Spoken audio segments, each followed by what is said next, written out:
Hello? I want to make one thing perfectly clear. Nothing is required or needed to realize the self. Nothing, no thing, no technique, no videos, no 7 steps to enlightenment program, no Shakti, no guru, no nothing. Nothing is needed or required. This might be obvious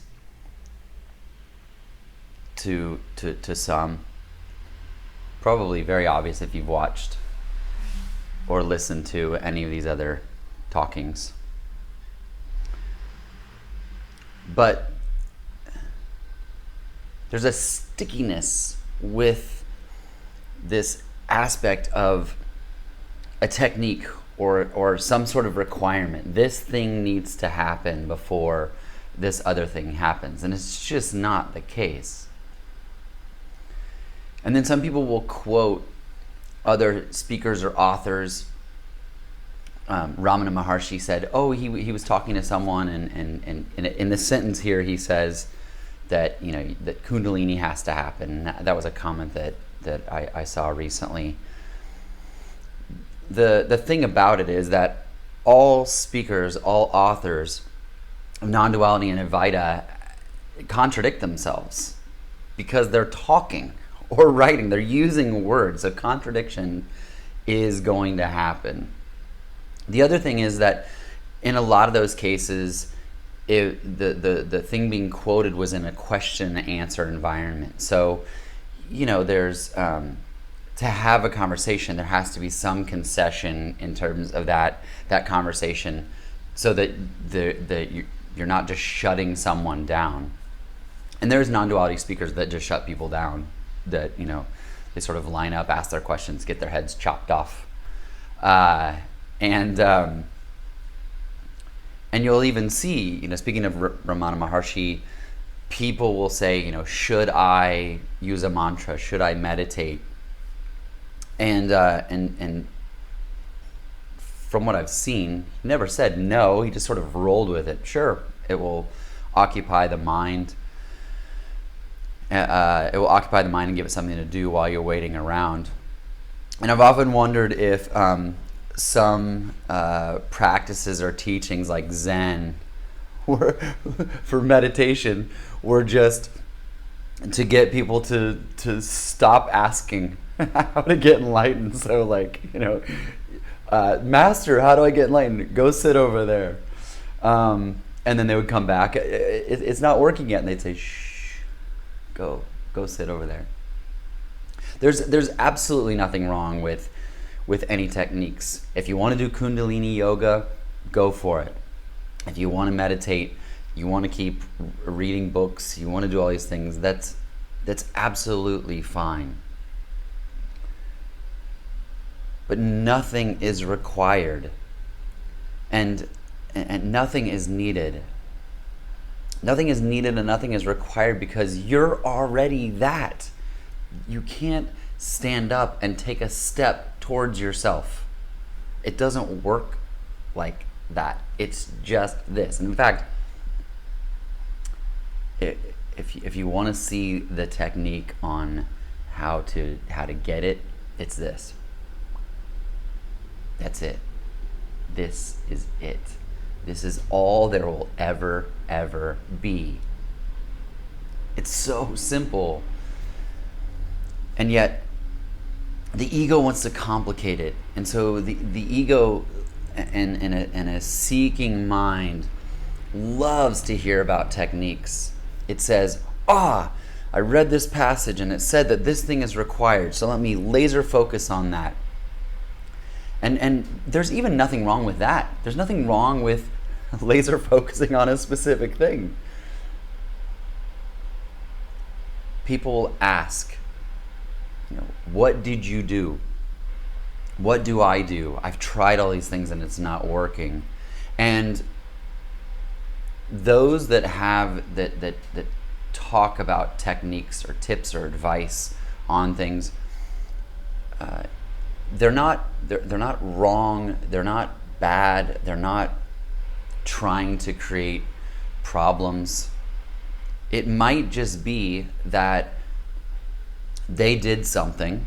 They said, I meditated every day for 1 hour for 10 years or 10 days or 10, whatever, one day. And all of a sudden it popped and I got it. And so their version of sharing the message is based on that experience, and even experience itself. Describing an experience is still phenomenon. It's still phenomena. It's still sharing this. It's still sharing. It's removed from or one past what we are. Wow, that was that was a tough one to get out. So the sharing of what someone did to get to a certain state, that's just what's happening. And so this idea or this notion that, if I follow what it is that they did, maybe it will happen for me. And so you see that, and there's certainly nothing wrong, but I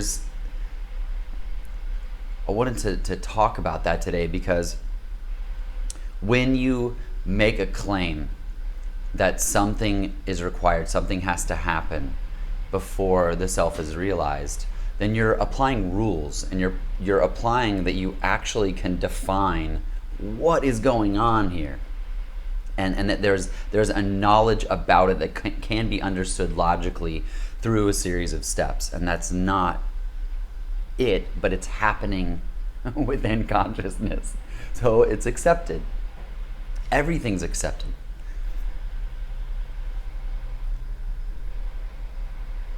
Rarely do if people ask questions, then I'll respond to them. But there's no sense in getting into a debate with someone that's not interested in non-duality and interested in something else. And even what I call these non-duals, DUELS, non-duality folks, people, I can't even say practitioners, because that's not it, will come in and want to state their interpretation of what is, and sort of make this claim. And when that happens, that's fine too, but that's just almost in some cases that's the spiritual ego trying to impress, like, no, I don't like what this person said, so I feel the need to share my version of it to correct this person. So that's resistance to what is as well. There's I don't know how to say it in French, but there's a French saying that, I'm butchering it, but it's those that know allow everything to be. That is going to kill it. I'll post the specific phrase in there, but it effectively says that when you know what's going on here, which is that this is a complete and utter mystery, you accept everything. You accept all. That means religions, belief systems, techniques, people saying that this is the best version of Advaita and this isn't. People that say Neo-Advaita is dangerous, or people that say, what are you talking about? It's all allowed. There's awareness and there's content in, as, and of awareness. That content is allowed. Nothing is required or needed to realize the self, because you're already there, you're already that. It's already this. It's always been this. It always will be.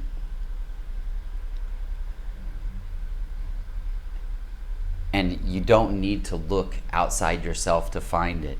But if that happens, then that's okay as well.